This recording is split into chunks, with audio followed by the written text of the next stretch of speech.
Okay, so good morning, class. It's a good day to study today, right? Good morning, ma'am.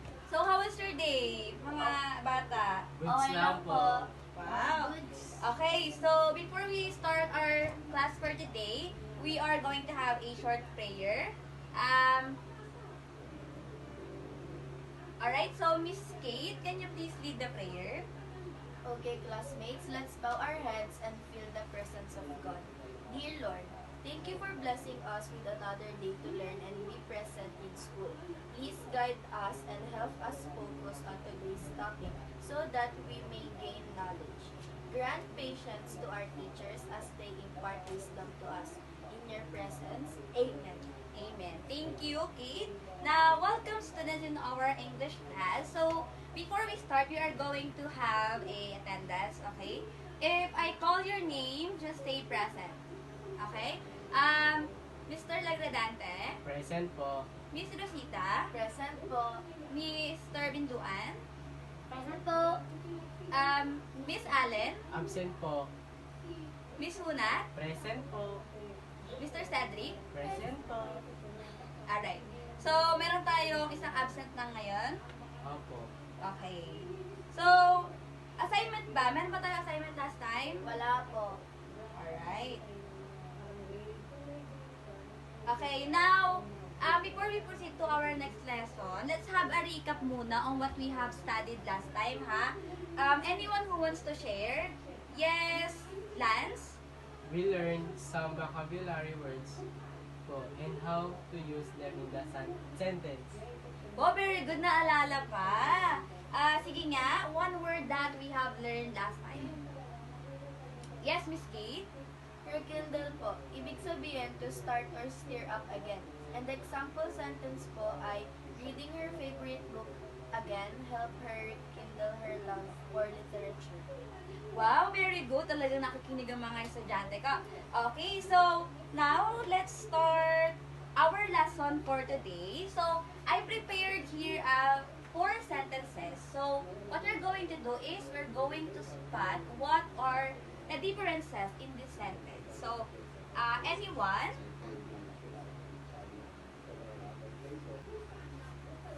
Okay, yes, Mr. Binduan. Anong napansin mo dito sa ating 4 na sentences? Ma'am, yung unang sentence po ay maikli lang, tas yung iba ay mahaba na po. Okay, very good. Thank you. How about you, Lance? Ma'am, I think po yung ibang sentence ay mas maraming details. Di kagaya po nung una na wala po siya masyadong details. Okay, nice observation. Thank you. How about you, Kate?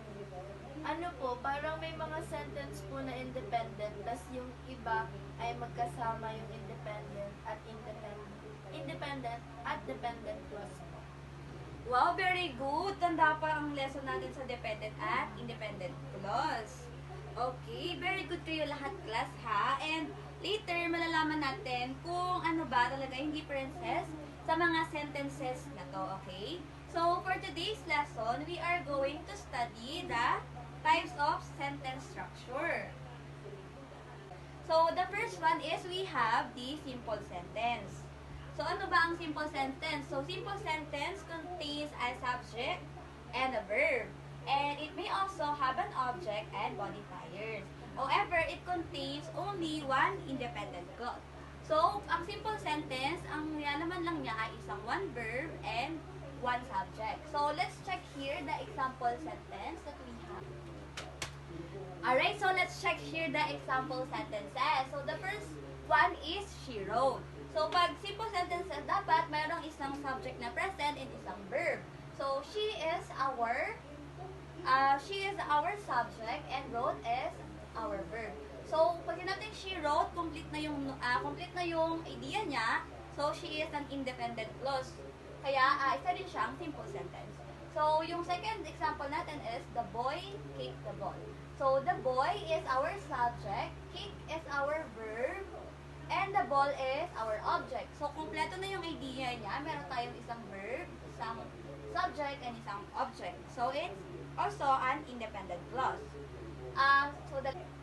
So, the last one is the wolf howled at the moon. So, the wolf school is our subject, and house is the verb. At the moon is the prepositional phrase. So, complete na yung thought niya. And so, it's also an independent clause or a simple sentence. Next type is the compound sentence. So, compound sentence contains at least two independent clause. Pag sabi natin two independent clause, dapat parehong kompleto yung thought. So, these two independent clause can be combined with a comma, a coordinating conjunction, or with a semicolon. So, let's check the example sentences. So, for the first example sentence, Jane can be rude at times, but she is a nice girl. So, yung unang independent clause natin is Jane can be rude at times. So, kahit wala tong isa, complete thought na siya. Okay? Yung second sentence natin is she is a nice girl. So, meron ditong conjunction na nagko-connect dun sa dalawang independent clause natin. Second sentence natin is I like bananas and I like grapes. So, yung first independent clause natin ay I like bananas. And second independent clause ay I like grapes. So, both can be stand-alone and both have a complete idea. But pwede natin siya pagsamahin and with the conjunction and. Okay? So, two independent clause meaning compound sentence. Okay? So, last na example natin is this house is too expensive and that house is too small. Well, so, yung first independent clause natin is this house is too expensive and yung second is that house is too small. So, both are independent clause na kinoconnect ng isang conjunction. So, these are our compound sentence. Next type ng structure is the complex sentence. So, a complex sentence contains at least one independent clause and at least one dependent clause. Okay? One independent and one dependent. So, dependent clause can refer to the subject, who or which, or the sequence of time, since, while, or the causal elements because of the independent clause. So, if a sentence begin with the dependent clause, note the comma after this clause. If, on the other hand, the sentence begin with an independent clause, there is not a comma separating the two clauses. So, let's check the example sentences we have. Okay, so for the first sentence of example sentence of complex, since you are not feeling well, you stay home and rest. So, dapat ang complex sentence natin ay merong isang dependent at merong isang independent. So, ang dependent dito ay since you are not feeling well. And yung independent is you stay home and rest. Etong dependent na to, hindi yung kompleto yung thought niya, kaya kailangan nyo ng independent clause para makompleto yung isang idea ng sentence natin. Okay? So, yan, that makes it a complex sentence. Second sentence, although she was tired, she stayed up late to finish her assignment. So, ito yung dependent clause natin. Although she was tired, tapos ito yung independent. She stayed up late to finish her assignment. Okay? Kung nakikita nyo, kompleto na yung thought niya. She stayed up late to finish her assignment kasi independent clause siya. And itong dependent, nakadepende siya dito. Okay? That makes it the complex sentence. Last one is, in order to succeed, you must work hard and stay focused. So, ano ang ating independent clause? Dependent clause, rather, in order to succeed. Okay? So, hindi kompleto yung thought niya, so kailangan niya ng independent clause, which is, you must work hard and stay focused. Okay? Okay, that is the complex sentence set. So, last one is the compound complex sentence. Okay? So, pinaghalo na yung compound and complex. So, ano nga ba yun? So, sentence types can also be combined, just like what I've mentioned.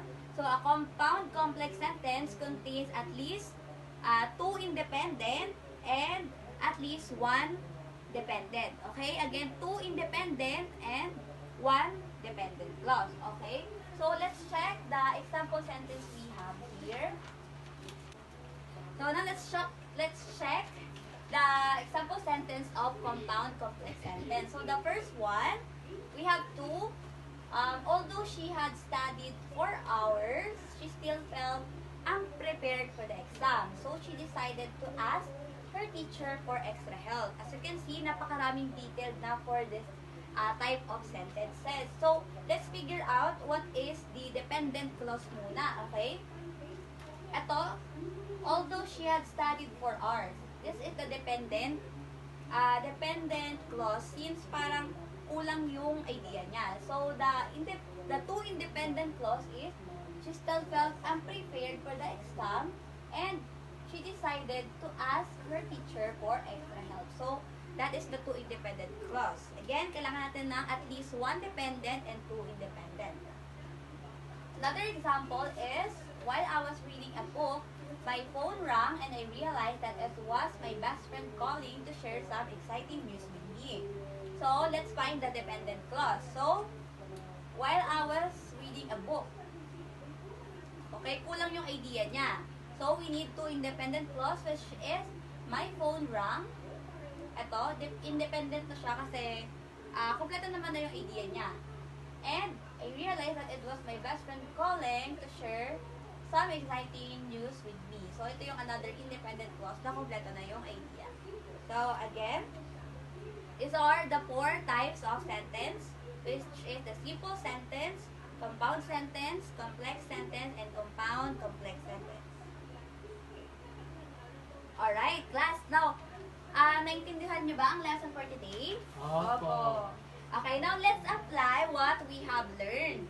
So, I prepared here an activity where you need to identify the type of structure of each sentences. Okay, so, who wants to answer number 1?